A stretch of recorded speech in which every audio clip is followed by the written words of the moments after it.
Okay, so today's session, we're going to spend about the next 40 minutes or so talking about demystifying blockchain and crypto.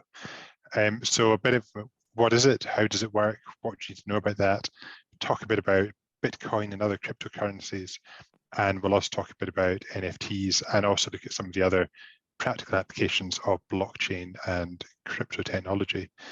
So I'm delighted today to be welcomed by our guest, Melville. Temple is the CEO of Scotland's first and only digital currency, Scotcoin, and he's also the author of a book called Blockchain, Bitcoin and You, and regularly provides talks to students, business leaders, and media throughout the globe on blockchain and crypto. So Temple, thanks for joining us today. I wonder if I could maybe just start, obviously I'm sure a few in our audience today will be quite new to blockchain and crypto, and could we maybe just start, I guess people have heard lots of terms, they'll have heard of blockchain and Bitcoin, crypto assets. Could you maybe just start by sort of explaining what is crypto, what is blockchain, and how does it all work? So just a short one to start with. Just an easy one. Good morning. Hello, everybody. Right. Well, the first thing to remember, and this is, if you know this, you know more than most people about blockchain and Bitcoin and so on. The two things are not the same, and lots of people sort of use Bitcoin and blockchain as almost interchangeable. The whole point is that Bitcoin sits on a blockchain, and the blockchain is what I call the enabling technology, so it makes Bitcoin work. Bitcoin could not exist without blockchain. The blockchain does exist and can exist and works perfectly well without Bitcoin. Bitcoin is just one use of the blockchain. That's the critical difference, and the same really applies to all cryptos. They are a use of blockchain rather than anything else.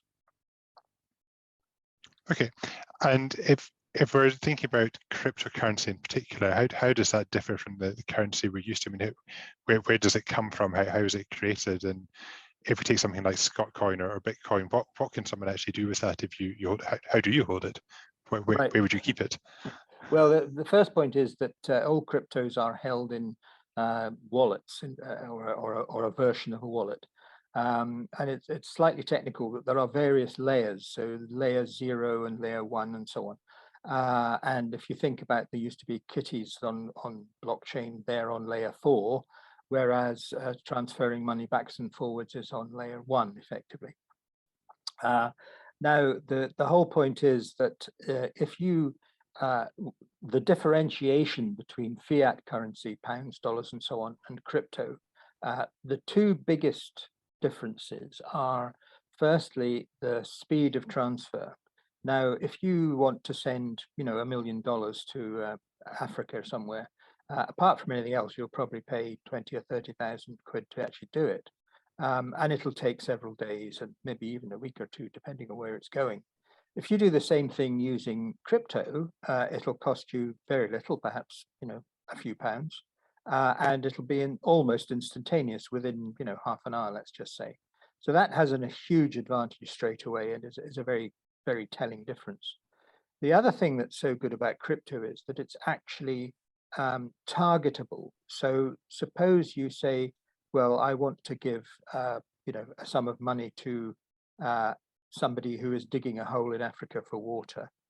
You can actually give it direct to them. You don't have to give it to a charity, and who then will take their service charges and so on. You can actually give it direct to whoever it is, and you can make sure it only goes to them, because the wallet address they will have is entirely and absolutely unique to them.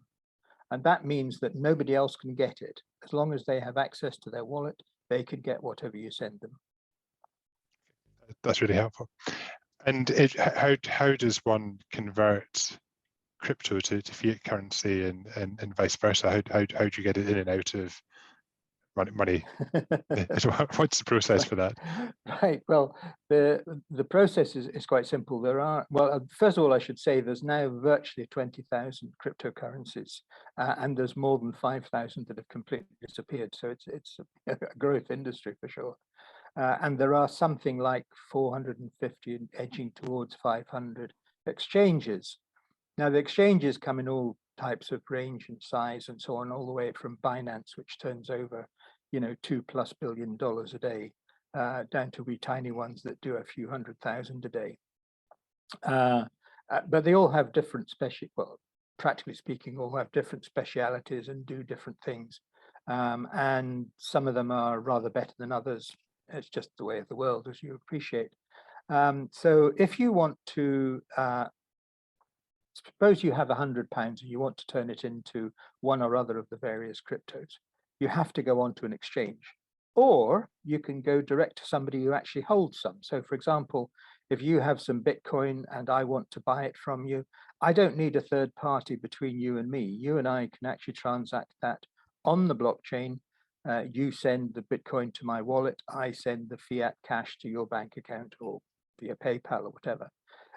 So that is, first of all, that's a very important point. There is nobody taking, if you do it what they call peer-to-peer, there is nobody taking a clip out of it. But normally speaking, you would go to an exchange, and something that I'm sure you and everybody on this call will be very aware of is KYC and AML. You have to go through Know Your Customer and anti-money laundering regulations. In fact, for every single exchange in the world now, it's taken a little while to get to that point, but it has now happened. And that's a very good thing. I'm very pro-regulation in this space. Not everybody is, but I am. And so you would deposit, having gone through KYC and so on, you would deposit your cash in the exchange. You'd have a wallet within your account, and you would have another wallet in your account for Bitcoin, another wallet for Ethereum, another wallet for Cardano, and so on and so on and so on and so on. Each crypto, not all of them require different wallets, but they have different types of wallets. But in general, you would have a specific wallet for each cryptocurrency within your account at an exchange. And you would simply, offer to buy £100 worth of Bitcoin or whatever it was. Similarly, if you wanted to sell, you would do the whole process in reverse. Okay. And again, just thinking about the people who are perhaps less familiar with the technology of what's happening here and trying to demystify some of this. You talked about the blockchain and wallets. And I remember reading a couple of years ago of people who suddenly remembered they had Bitcoin sitting on a laptop, and they tried to go to some landfill site to find the laptop because it's only on that laptop. Is that still how wallets are held? Is it still on just one device, or what are these things like in practice? This is one of the great mysteries of why everybody thinks it's only on one. The wallet is only on one computer or whatever it might be. The problem is it's not the actual wallet. The problem is what's called the seed phrase to get into the wallet. And when you sign up for a wallet, the various stages you go through, one of them is you get a certain number of words. It can be 12, it can be 24, and you have to write those down. I personally take a photograph with my phone and I write it down in 2 different places. And I put one in a particular book, I put one in a safe somewhere, and as long as you've got that, you can always get into it. So the problem is not the wallets. The wallet, you can set a wallet up on any device you like, on a phone, on a computer, on a laptop, on an iPad, whatever it is. But what you have to have is what's called the seed phase, and you have to type in the 12 words or 24 words or however many it is, and once you do that, you're into the wallet, no problem at all. I may say just on that particular point, Scotcoin has done a migration from one version to a new version last year before. And the interesting thing was there were lots and lots of people who couldn't remember what their phrases were, so they couldn't get in to find out. Now, in actual fact, the great thing about crypto is it's all entirely visible. So if somebody actually has an address, which can be 0x or 1 something, depending on what kind of wallet it is, then you can find what is in that wallet. Now, the next stage is then getting into the wallet, and it's amazing. People say, "Oh, it's on an old phone, it's on here," and when there's money at stake, people very often find what they're looking for. It's quite strange. But we've had, it's a fallacy that you have to have the laptop it was on originally. What you have to have is the seed phrase, which obviously you can store anywhere. Yeah. And I suppose finally, just sort of an introductory question around where comes from. So we hear about, crypto mining and these sort of data centers, or just kind of places that are full of computers whirring away and burning lots of hydrocarbons to mine the crypto. Can you sort of bring that to life in terms of what's actually happening there? Where does Yes. does it come from? Yeah, right. Well, the whole basis of Bitcoin in particular, because, well, I should go back a bit further, in fact, that the blockchain comes from further back than people think, because there was a lot of work done in the late 90s, early 2000s on various work, and what was required was to have the most recent version. Now, critically, you have to have the exact time that a version has been created in order to be able to be sure that that's the last version. And basically speaking, what Satoshi Nakamoto did was he took that concept and moved it one stage further on in 2009. And the outcome of that was what we now know, or we now think of, as blockchain and crypto. In essence, what blockchain is an extremely good timestamp. It's called a blockchain because it is built in blocks of 1 megabyte and of data, and you put the data into that particular block, and when it's finished and it's done its run and it's got its 1 megabyte in it, you'll find that that's the end of that block. Now, what has to happen, obviously, is you have to go to the next block, and in order to do that, very cleverly, the block creates what's called a hash. Now, the hash just means, I'm sure you're all familiar with Bitly, which sort of compresses stuff. It's the same idea. A hash is a compression of data, and that then goes into the next block. I always liken it to if you've got a windowsill with a window box on it, and you start out, it's just got earth and it's got nothing in it. In order to make that grow, you've got to put some seeds in it. And the hash that comes into the data block is, in fact, the seeds. It's the bit that you start with. So when you look at a block of data on the blockchain, all the information from all the blocks that have ever been made exist within that block. So at any given point, anyone can look at it. It means that once that block is created, effectively, it can't be changed. And every single bit of the data that's in it is specifically time-stamped to the nth degree, as it were. So that's how the blockchain effectively works. It's a link of data going forward. Okay, that's helpful. And I suppose moving on, thinking about using currency on a day-to-day basis, and Bitcoin in particular seems to be quite unsteady in terms of its value, and it is fluctuating a bit. Do you think it will become a mainstream payment mechanism? And if it is to do so, what's going to have to happen for that to happen? I was asked this question about 2 years ago, and I said, well, what do you mean by mainstream? The answer is that Bitcoin already is used in large numbers of transactions, not only Bitcoin, USDT, which is called Tether. They do something like $61 billion worth of transactions a day. So there is a lot of money happening. The other way to look at it is that cryptocurrency is definitely an asset class like stocks and shares, or wine or whiskey or pictures or whatever. I mean, it accounts for between 2 and 3% of world assets now. So it's something that people who are investors would want to at least consider, if not necessarily hold, and so on. So there is, I think that one could say that it is already mainstream in that sense. What it's never going to be, in my view, is a way to pay for a cup of coffee. It's just not that kind of thing, and it just isn't. But for larger transactions, it's very useful. The thing I always like to talk about, in fact, is a thing called WIR, W-I-R, in Switzerland, which is in fact the oldest, what we would refer to as a cryptocurrency, which began in the 1930s. Now, as you know, in the 1930s, there was no money anywhere. There was huge lack of liquidity. And a group of Swiss-German businessmen got together and said, if we're going to trade, we have to have, because they couldn't get any money from the banks. The banks wouldn't give them any money to do anything.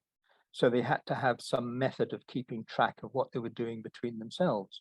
And they set up this thing called wir, which means we in German, but it also means something else in actual letters, which I can never remember. They did that, and it was very successful because it enabled them to keep trading and so on.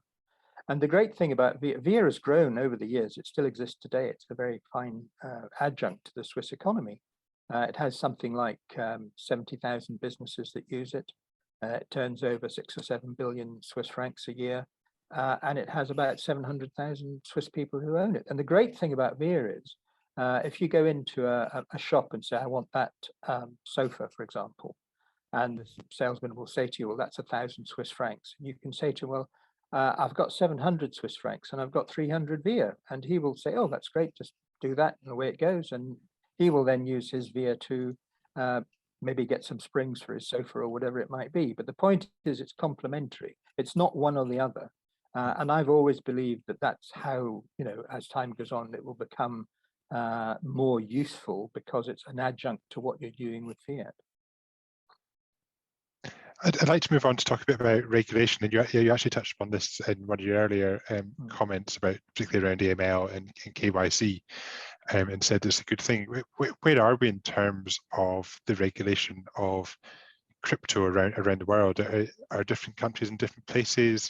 Are some taking a lead in terms of enabling better adoption of it? Or what's the current state of play? Well, there's however many countries there are in the world, there's virtually that number of different regulatory places. There is a general consensus that regulation is a good thing. There are countries, there's about 40 countries that have completely banned cryptocurrencies. I'm not sure how successful that's been. There's various different ways of looking at it, but without a doubt, the Western, if you take Malta, for example, has had laws in place for several years now, which regulate and make legal all sorts of things to do with crypto and blockchain and so on.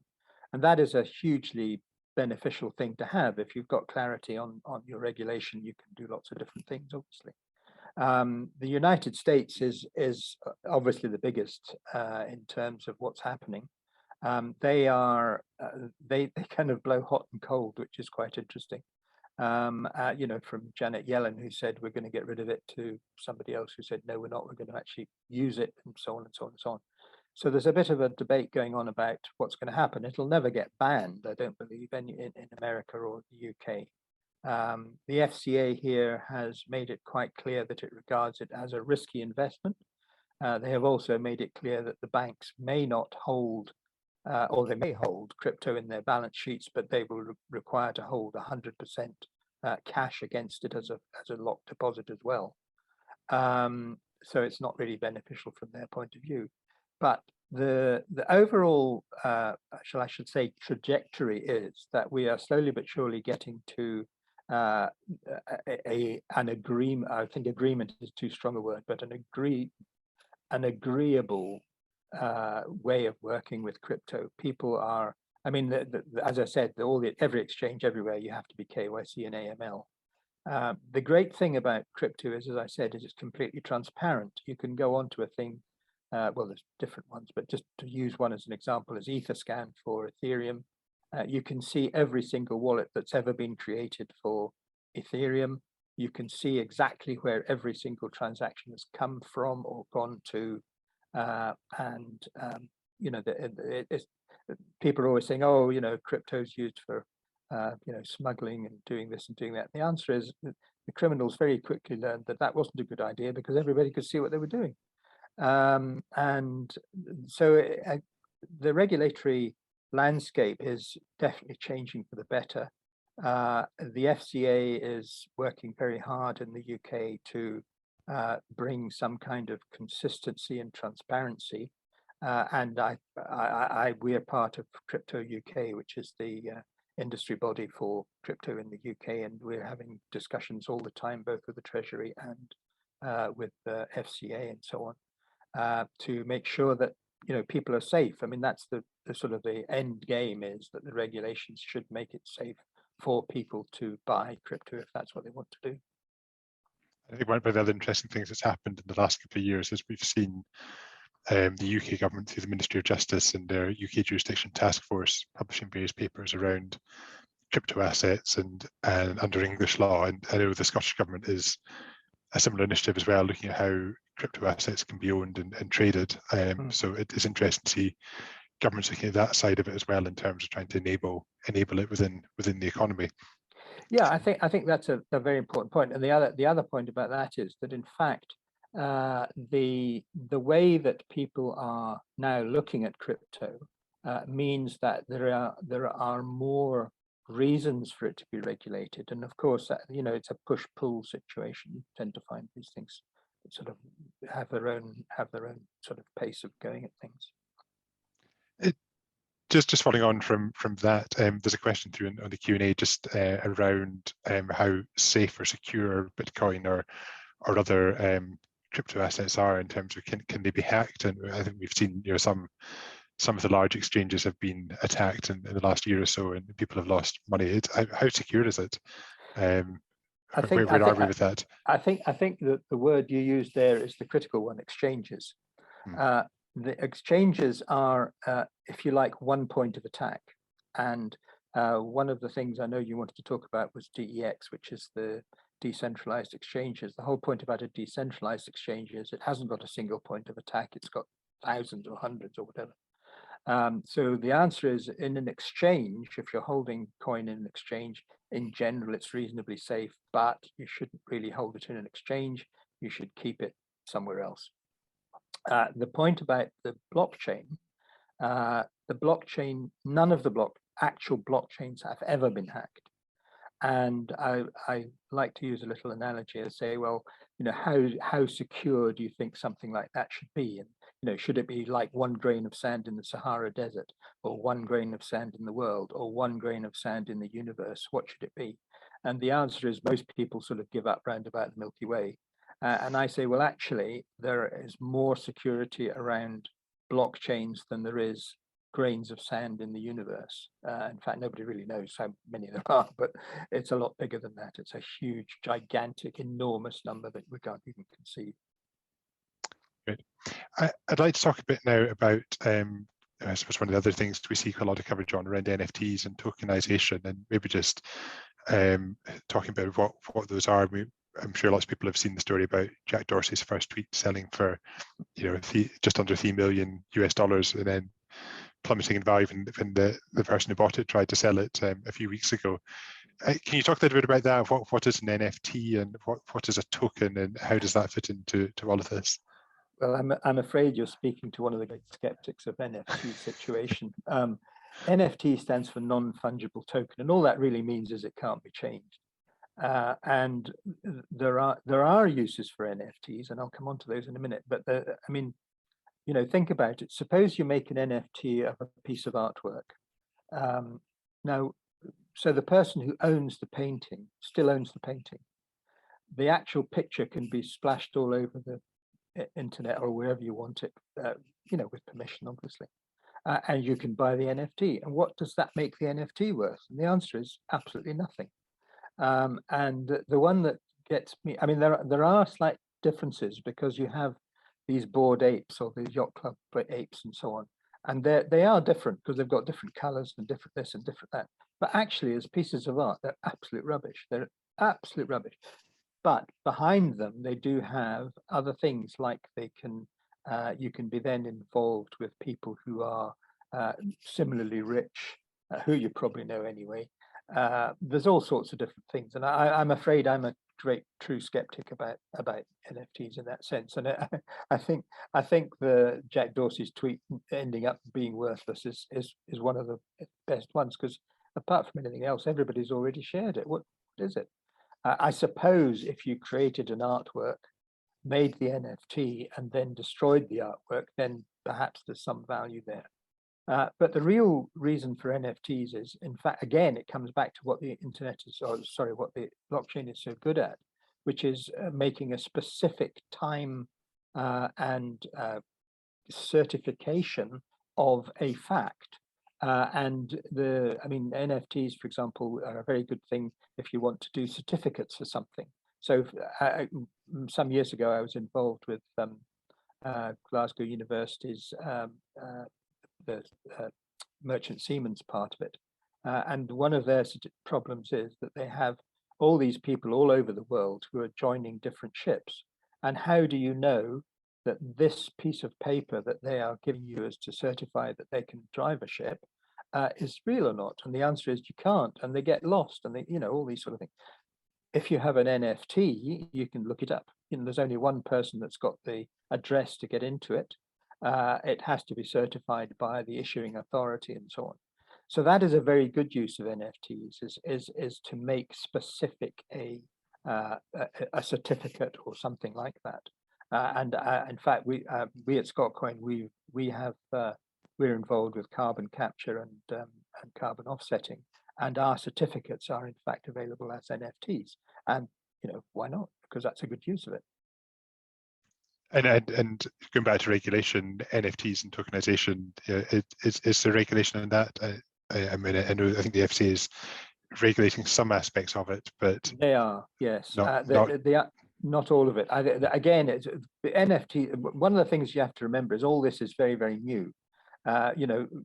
Money's been around for thousands of years, but Bitcoin's only been around for about 13 or 14. So you have to look at those and say, well, in a 13 or 14 year time span, all the information and all the rest of it has not yet been created or added to or learned or whatever you want, whereas you've had 2,000 plus years before to figure it out for money, fiat money anyway.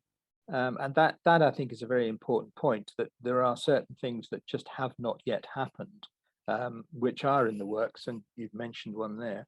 And I personally think that in the not too distant future, we'll have a really nice regime in the UK for all these things. And so we've seen, I suppose, quite a lot in mentioned, I think, the sports world around sports stars who are selling NFTs, or there's video clips of basketball shots, all that kind of stuff. Is that a flash in the pan? Is that something that you think will people really collect these and trade them in years to come, or is that well, you have to remember that one of the great collecting, stamps is a very good example. Stamps and baseball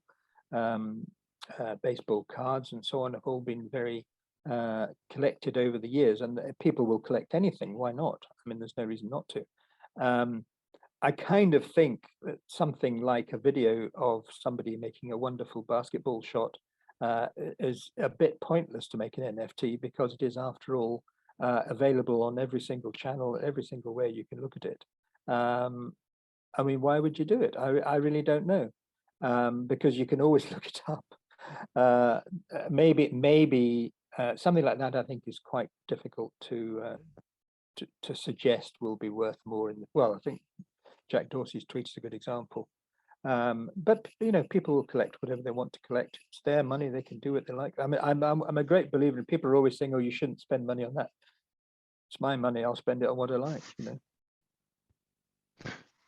I'd like to go back to, you touched on this thing as well, just around other uses of tokenization. And one of the things that we've certainly seen is, in relation to supply chain management and provenance, and there's stories out there around the diamond industry where where tokenization and blockchain is being used to track diamonds from the mine through to the jeweler. And I think Walmart were doing something similar with lettuce and salad coming through from their growers. And we've seen the whiskey industry as well, a couple of the newer distilleries embracing that as well. Can you talk a little bit about what they're doing with that and how that's working? And is blockchain, are they using it? Is it hype, or is blockchain really providing a solution here that couldn't be done by an ordinary database or similar? The short answer is, of course, it can be done by an ordinary database, but unfortunately, ordinary databases are very easy to hack and are very easy to falsify. The great Sanad oil swindle is a case in point. They had all these wonderful gallons and millions of gallons of salad oil that had been stored and what have you. And of course, none of them existed. It was just pieces of paper that had been moved around. So yes, the short answer is the blockchain is very good for making sure that something is what it says it is. You're talking about the supply chain. I mean, the way to do any of these things is what's called a smart contract. Now, the smart contract, basically speaking, is like an escrow account. So making it up, supposing you're bringing some kind of, I don't know, widget from China, and the payment terms are that you pay X on, starting work, B on delivery to the docks, C to where it gets to London, and all these sort of things. But you can set up the and as lawyers, you'll be well used to this. Is it has to be both sides of the transaction have to agree that it is payable, and that's what a smart contract does. It says, the terms and conditions have been fulfilled. The widget has got to London. And are you satisfied that it's there? Is the other side satisfied it's there? Both sides say yes. Away goes the money instantaneously to the person who made the thing in the first place. So yes, it's a very, very good use of blockchain. And there are lots of different reasons to use blockchains in all sorts of areas. One of the ones I particularly like is driverless cars. People get very excited about driverless cars, but what they don't realize is that driverless cars are effectively run on a blockchain. It's called the Internet of Things, if you like. And what will happen in the future is, instead of calling up an Uber, you'll call up a little driverless taxi, and the driverless taxi will still say to you, as Uber does, it's going to cost you 10 quid. And you will pay that in some form of crypto, maybe a token within the institution that's doing it. If the car is needing charged, because it'll almost certainly be electric, it'll take itself off and send you another car.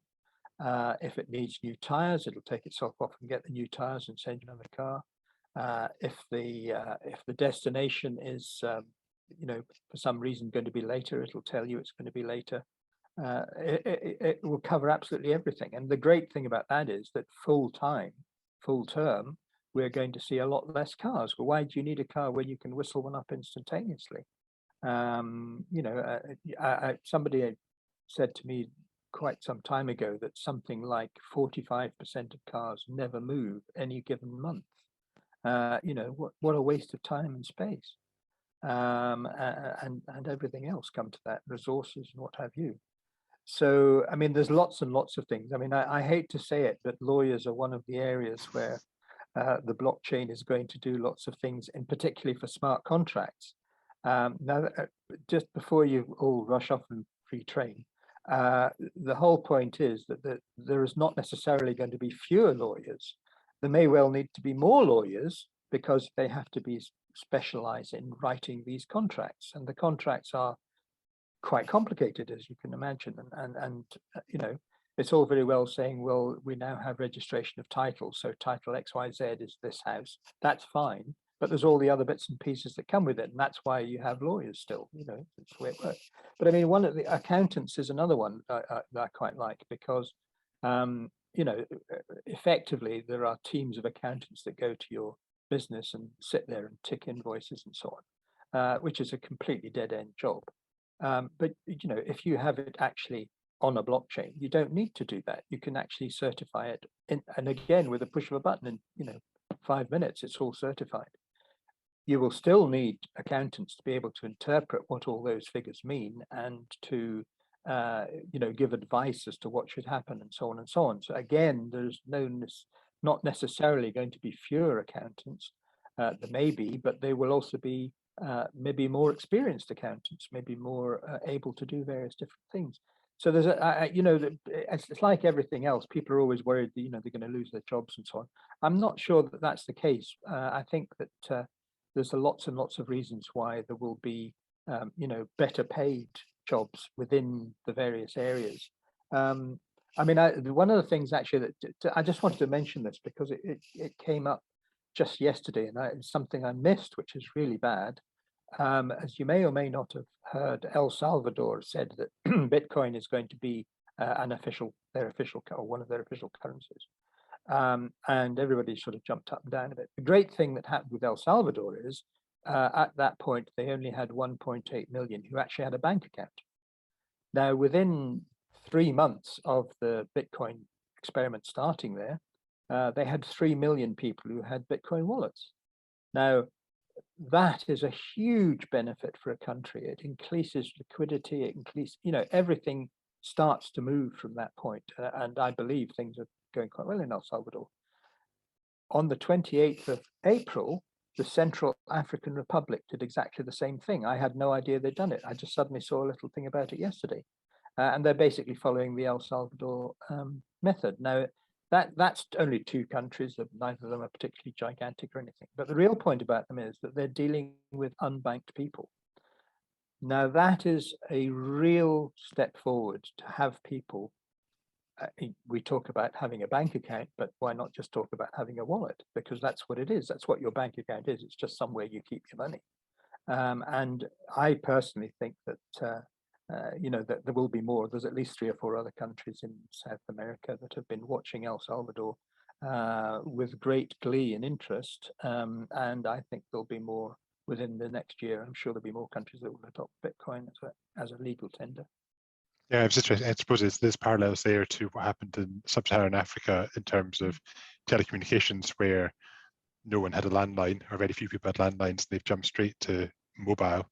Yeah. But then on the back of that, everyone has, or not everyone, but people like Vodafone were launching e-currency wallets in people's phones because you were able to go straight to that technology, and the mobile infrastructure was there, and Absolutely. you got a far quicker adoption than you've had in other countries.